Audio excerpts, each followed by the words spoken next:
De acá en más, los sonidos de la realidad. Son los audios de la mañana.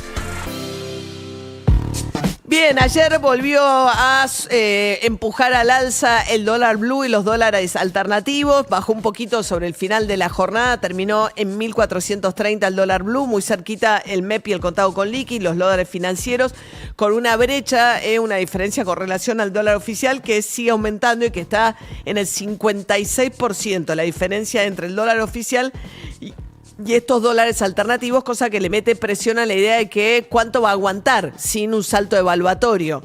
Bueno, según Manuel Adorni, no va a haber una devaluación del tipo de cambio oficial. El déficit cero está garantizado, o el equilibrio de las cuentas públicas. Está garantizada la emisión cero y está garantizado el rumbo que estamos tomando. No vamos a devaluar, no nos vamos a correr de lo que anunció el ministro Caputo y de lo que en definitiva venimos anunciando todos cada vez que se nos pide una opinión o una reflexión sobre el tema. Te recuerdo también que durante el gobierno actual, desde la asunción, el tipo de cambio varió un 16%. Cuando lo comparás con el primer periodo, digamos, el mismo periodo del gobierno anterior, el dólar había aumentado un 160%. Bien, mientras tanto, hablando del anuncio, habían convocado el viernes pasado una conferencia de prensa, Luis Caputo y Bausili, se generó expectativa en el mercado, una conferencia de prensa de viernes a la tarde, conferencia de prensa de anuncios importantes, relevantes. Finalmente dijeron que iban a seguir con el mismo esquema del tipo cambiario, que no había fecha para la salida del cepo, y muchos atribuyeron este mal clima de esta semana con la que arrancó julio a el traspié de esa conferencia de prensa. Y entre ellos, Fausto Potorno, que es miembro del Consejo de Asesores del Presidente de la Nación, decía lo siguiente. A mi juicio, ¿qué es lo que pasó ayer? El gobierno salió con un anuncio un viernes a la noche donde el mercado esperaba algo más. Lo que mejor explica el resultado fue que las acciones de ayer, por ejemplo, las acciones de energía subieron, Siderar subió, Pampa subió y cayó en las acciones de los bancos, ¿no? Entonces ahí te das cuenta bien el resultado de todo eso. Una muy mal anuncio, una medida que no está mal, pero podría haberse hecho con un comunicado del Banco Central o, si me permitís, o ni siquiera comunicado. Ahí está hablando con Longobardi. La medida concreta a la que referías, Potorno, tenía que ver con el anuncio que los bancos, que la deuda que el Banco Central tiene con los bancos, la iban a trasladar al Tesoro, que le iba a pagar la Administración Pública Nacional, que no emite moneda, diciendo, vamos, porque hoy se siguió emitiendo en el gobierno de Milei, que dijo que dejó de emitir para financiar déficit del Tesoro, pero siguió emitiendo el Banco Central para pagarle a los bancos los intereses de la deuda que tienen con los bancos. Entonces le dijeron, no, ahora vas a ir a tener una deuda del Tesoro. Lo que dice Potorno es, en lugar de hacer la conferencia de prensa que generó la expectativa de que iba a haber otro tipo de anuncios, eso se solucionaba con un comunicado. Y en ese contexto, Marcelo Longobardi recordaba cómo otra conferencia de prensa del gobierno de Mauricio Macri significó un poco el principio del zafarrancho económico del gobierno de Macri, que es cuando lo sientan.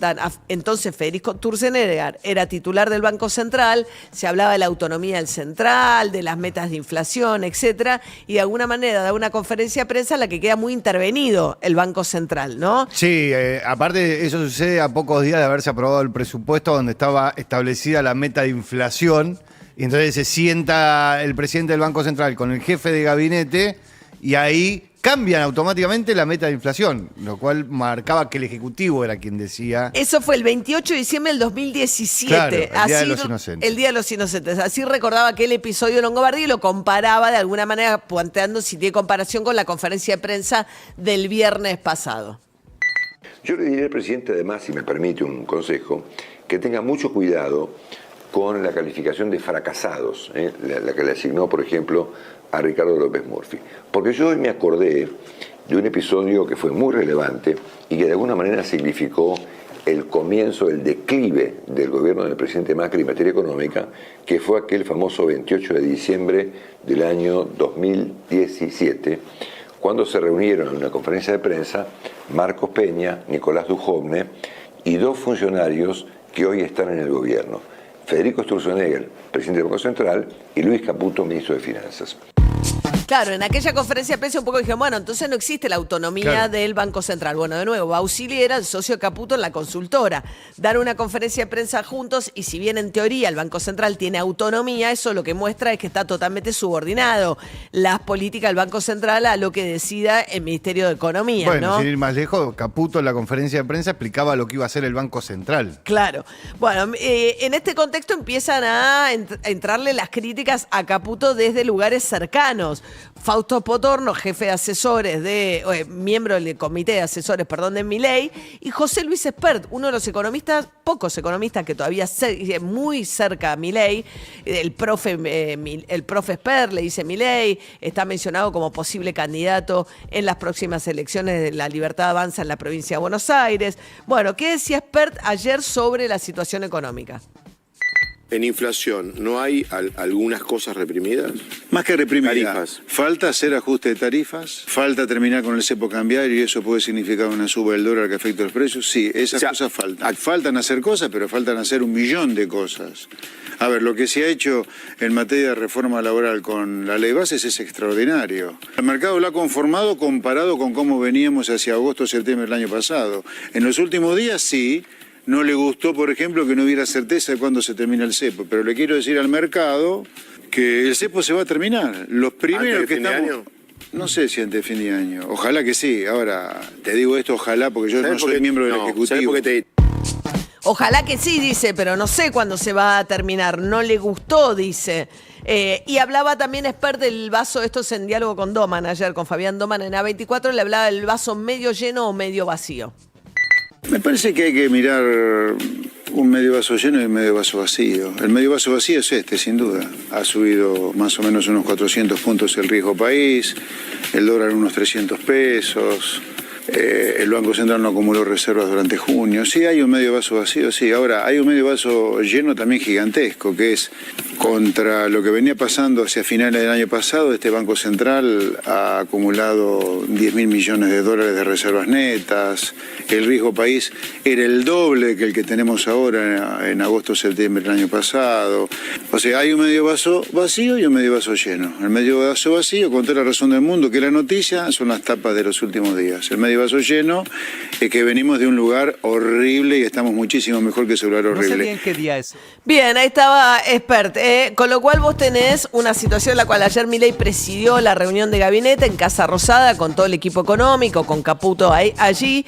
Y bueno, ya van varios días consecutivos en los que el gobierno tiene que salir a decir no vamos a devaluar, y Caputo no va a renunciar, no vamos a devaluar, no hay otro plan, sigue siendo Caputo. Pero en la medida en que va discutiendo y se va alejando de distintos economistas ortodoxos, el propio Cavallo diciendo hay que devaluar, aprovechen ahora, hay que hacer una salida del cepo, bueno, un gobierno en el que además empiezan a escucharse críticas desde el entorno a Caputo. Hoy sale en el boletín oficial la designación del compañero de viajes de Javier Milei, un físico economista con quien dice que están trabajando en la teoría macroeconómica con tal intensidad que van a ser candidatos al Nobel de Economía. Eso lo dijo Javier Milei. Sí, hoy anuncian la designación de Demian Reidel como asesor jefe de asesores ad honorem, pero con el cargo de secretario de Estado. O sea, alguien que va ad honorem, a trabajar ad honorem, no cobra, pero que tiene un cargo de secretario de Estado. Claro, pero vos tenés, ¿no? A Caputo de ministro de Economía, a Sturzenegger, otro economista, entrando al gabinete esta semana. Sí. Reidel siendo designado como secretario de Estado ad honorem. Tenés el Consejo de Asesores Económicos de Javier Milei. Mucha gente opinando alrededor de este asunto. Mientras tanto, sigue el ajuste dentro de la plantilla del Estado Nacional. Decíamos la situación en el Hospital Posadas con 88 despidos. Es el hospital que depende del Ministerio de Salud de la Nación, de los pocos hospitales, si no el único que depende de Nación. Mirta Jaime, una de las médicas despedidas, decía lo siguiente. Despidieron profesionales, técnicos y no profesionales, y que el Hospital Posadas, como la historia misma lo reconoce públicamente, forma especialistas de primer nivel que son reconocidos internacionalmente. Recién el caso de la bioquímica que mencionaba el compañero, que hace biología molecular, si hay algún adolescente o algún paciente para un diagnóstico potencial y presuntivo de linfomas y leucemias, no hay más nadie. hasta que ese puesto sea ocupado, que nosotros queremos que ese puesto no sea ocupado por nadie, sino con la misma profesional que estaba. Bien, esto tenía que ver con que uno de los despidos era con la persona encargada, la única persona con esta expertise encargada de hacer los diagnósticos de cáncer de sangre para adolescentes, que es la especialidad del Posadas. Mientras tanto, ayer 19 periodistas, a través de un documento que presentó ante el Senado, en el Senado Periodistas Argentinas, una agrupación de periodistas mujeres, acompañadas de algunas de las víctimas, denunciando a Pedro Brieger, 19 mujeres, 19 profesionales, que contaron situaciones como la que refería Agustina Kampfer. Necesitamos que nos escuchen y que nos ayuden a trazar el camino que hace falta para que los hombres como él dejen de actuar a sus anchas, marcando mujeres con dolor. Brieger era nuestro profesor, nuestro compañero de trabajo, nuestro jefe de cátedra, nuestro vecino, nuestro colega, nuestro acosador. Las conductas inapropiadas que pudimos documentar hasta hoy sucedieron a lo largo de 30 años, pero sabemos que no somos las únicas y que posiblemente este enorme marco de tiempo sea aún más extenso. Bien, situaciones en las cuales hacía propuestas inapropiadas, exhibicionismo, se masturbaba delante de mujeres, toqueteaba. En un ratito vamos a escuchar uno de los testimonios de una de las colegas que atravesó esta situación. Mientras tanto, Fernando Burlando, bueno, que se suma a los casos de cierta notoriedad, uno nunca entiende muy bien cuál es su agenda, sobre todo porque es un estudio de abogados muy caro el de Fernando Burlando, y elige con, vaya a saber uno qué criterio, qué casos los cuales se involucran. En este caso es el caso de Loan Peña, el chiquito de 5 años, de quien no se sabe nada hace 20 días desde que su papá lo llevó a comer a la casa de la abuela. ¿Qué dijo Burlando sobre la situación del caso? Si no es trata, ¿qué es? Si opina otra cosa, ¿con qué extremos también opinamos otra cosa? Estamos muy desorientados, ¿entiendes? No, O sea, está claro, Pepe. A ver. La hipótesis de la trata es complicada, sí, pero las demás hipótesis también. No tenga duda que desde una óptica estrictamente de conveniencia, yo prefiero que esté la justicia federal trabajando y no la justicia de la provincia, que el papel fue muy liviano. Bien, ahí en diálogo con Reinaldo Sietecase ayer Fernando Burlando, lo cierto es que ninguna hipótesis parece hoy tener mucha carnadura, lo que prima es la confusión y el desconcierto y también el tiempo que se perdió, sobre todo al comienzo de la investigación y cómo se trataron las pruebas en este caso. 7:14 de esta mañana, va bajando la temperatura desde que llegamos, ahora está